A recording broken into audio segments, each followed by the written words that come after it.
So how do you carry around all of the extra additional stuff that you may or you may not need? I'm Chad Brooks, and I make videos about the Bible, about the devotional life, and the everyday life of a pastor. And a few weeks back, I made a video about my backpack that I carry, my everyday carry backpack. I'll link to it right here. But I also carry this second bag with me, and it changes out constantly. It's usually full of books and other things I'm using for multiple projects. And I have to do this because the life of someone in ministry, sometimes you've got like 20 or 30 minutes to do research or work on messages or reading for other projects. And I've just found it's a lot easier to keep this with me, and I carry it into the office with me every day. It goes to the house with me in the evenings, and it stays in my truck if I'm traveling. So that way, if I'm sitting somewhere working at a coffee shop or a restaurant or whatever, and I've got some time to kill, I can go into my truck and I can get in my bag. So what I want to do is I want to go through with you my second bag, and I'm probably going to make these videos every 6 weeks or so because the contents of the second bag change almost weekly. And a lot of folks have said that it's just interesting to see what all this stuff is. So we're going to dig into my second bag in this video. So the first thing I have in my second bag, and this is all just kind of thrown in there willy-nilly, is a copy of Eugene Peterson's book, A Long Obedience in the Same Direction. This is a classic. If you're a Peterson fan, you're going to love it. And I was using this for a message I was working on, and so I've got it marked up a little bit. This was specifically being used for a message I preached last week, and I've not gotten the book out of my stack yet. So, next thing is appreciative coaching, a positive process for change. I work with an organization called Passion and Partnership as one of their coaches, and we work alongside of ministry leaders. And one of the things that how we order our work is through a process and model called appreciative inquiry. That's all about asking questions and about learning to be honest with ourselves as we seek to see what answers are for the things that we're going through, solutions of all sorts of shapes and sizes, that sort of thing. So this is kind of like a basic 101, and I've been carrying this with me lately just to catch up on the basics as I am starting to work with some folks in a different program through that. So carry that book with me. That's like my reading if I go to lunch by myself. I bring that in there to look through. So the next thing, Mark Sayers, The Vertical Self. This is for a sermon series I'm preaching right now on the power of spiritual community. That's what the Peterson book was for. And so I'm carrying this around because I'm kind of dealing with this book a lot, almost in every one of those messages. And so that's in my second bag. Next thing, same thing. Really, I'm doing three things right now, and you'll see that everything I pull out of this bag is probably referring to the three things. This is back that same sermon series. This book is called The Ascent of Humanity by Charles Einstein. It is a great book. It is a thick book. This book takes a lot of work, but it is really, really good to read and to understand. Just kind of, if I'm doing a series on community, that means we have to kind of deal with the self. The subtitle of this book is Civilization and the Human Sense of Self. So it's a fantastic book. Next thing, same exact thing. The Enlightenment, The Pursuit of Happiness, 1680 to 1790. And I'm reading this this is not the kind of book you really read cover to cover. I would love to one day, but I'm instead kind of going into chapters and that sort of thing. A, for this sermon series, but B, I've got this long-term project in my head, and I'm not sure how it's going to happen, what it's going to look like, where I want to do like a larger piece of work on the biblical idea of hardships. And that book is there to kind of just understand how modern culture got to where we are now. So it's a good book, it's a thick book, heavy book. I'm pretty sure it has cut a hole in the side of my bag. So the next thing, let me get, companion stuff. So this book, Charles Taylor, A Secular Age, it is quoted in almost every single thing I have read or listened to in the last couple of years about a couple different things.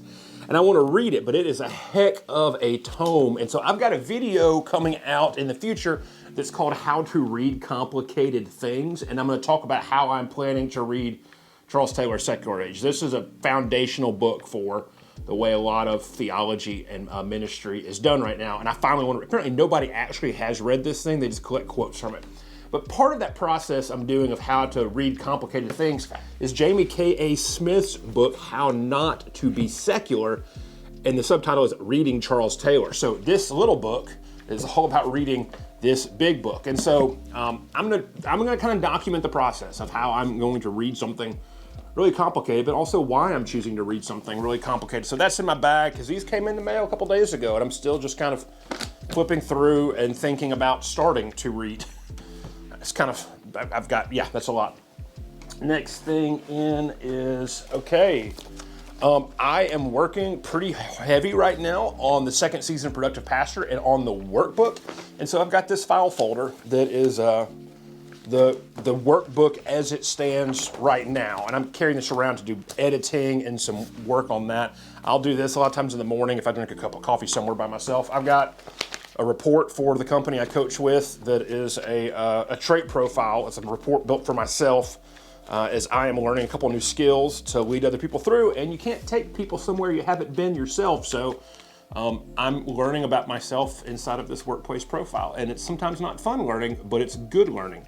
Remember, sometimes the best stuff is not the most fun stuff. So I've got that carrying around. Next thing in my bag. Okay, so back with the folks I coach with alongside of. The 3 of the 4 authors of this book right here are people that I coach for and coach with. 3 very, very good friends I love a lot. This book is called The Development Guide for Effective Ministry Competencies. It works with a report that came out about 10 years ago called the Towers-Watson Report. It's all about healthy churches and the things that are part of healthy churches and what healthy leaders of healthy churches look like. And I'm about to start coaching a program that walks people through understanding their competencies and understanding how to do well, how to build boundaries, all that sort of thing. And so this is familiarization. And what's wild is I'm learning a lot about myself inside of the process of getting ready to do that. And so carrying this, kind of flipping through this occasionally. Oh, Carey Nieuwhof's At Your Best. I read this last year in the Deer Stand, and I'm carrying this around with some work for the Productive Pastor Season 1 with the workbook that's coming out, because there's a handful of concepts in here that are really, really fantastic, and I'm making sure I get this synthesized to be part of that content. So, fantastic book. Next thing is, Your Head is a Houseboat. I found out about this book on YouTube with a video by Struthless. His real name's Campbell Walker, but all good artists, especially modern artists, have other names, and his name is Struthless. And this is a book about mental models and journaling. Carrying this because I'm learning about and through it tremendously. I'm also looking at this in 2 ways. One is I build out the workbook and asking questions and that sort of thing. And back with the appreciative inquiry coaching, asking questions. And then also I've learned a lot of our discipleship at our church. We produce something called a home sheet every single Sunday that is a way to take the sermon into your private worship time during the week. And in that we ask questions. And this is just a fantastic book to use personally, but it's also a fantastic book to learn about how to ask and understand the power of really good questions. So hearing that with me. Last book in here, my favorite book of 2021, Mark Lyle Branson, Alan Roxburgh, Leadership, God's Agency, and Disruptions. You know, I've got a sticker on there from a hotel room I was at earlier this year. Got a sticker on the back of this from my favorite pizza place. And this book is seriously marked up. Seriously. I'm just carrying this with me because I'm fascinated with this book, and I'll go through it and look at highlights. I'm slowly importing all of my most important quotes from this into Readwise so I can use them for other things, and it's just a really important book for me this year. And so it just kind of stays with me like a security blanket. So let's call it that way. Then we got some more stuff in the bag. Got Post-it notes. I love Post-it notes. I use them on everything. I bought a giant box of Post-it notes on Amazon, and I have a stash at the office. I have a stash at my house. I've got a stash in my bag. If I'm reading a physical book, I want to interact and engage that physical book, and that means marking things up. And I use Post-its to write down larger thoughts to leave in there. So those are and the last thing is my GoPro Hero 9 with the Media Mod case. I swear by this Media Mod case. And I use this to always have a camera with me that's a decent video camera. With the Media Mod, You get a really solid microphone, and I keep an attachment point on this for just whatever.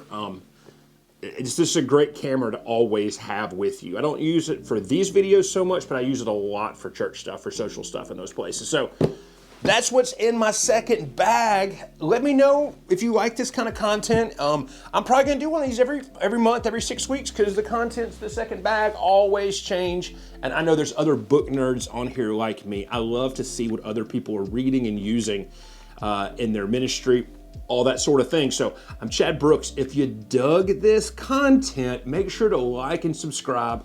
I always love to hang out in the comments, and I would love to hang out with you there. And I will see you back on the next video.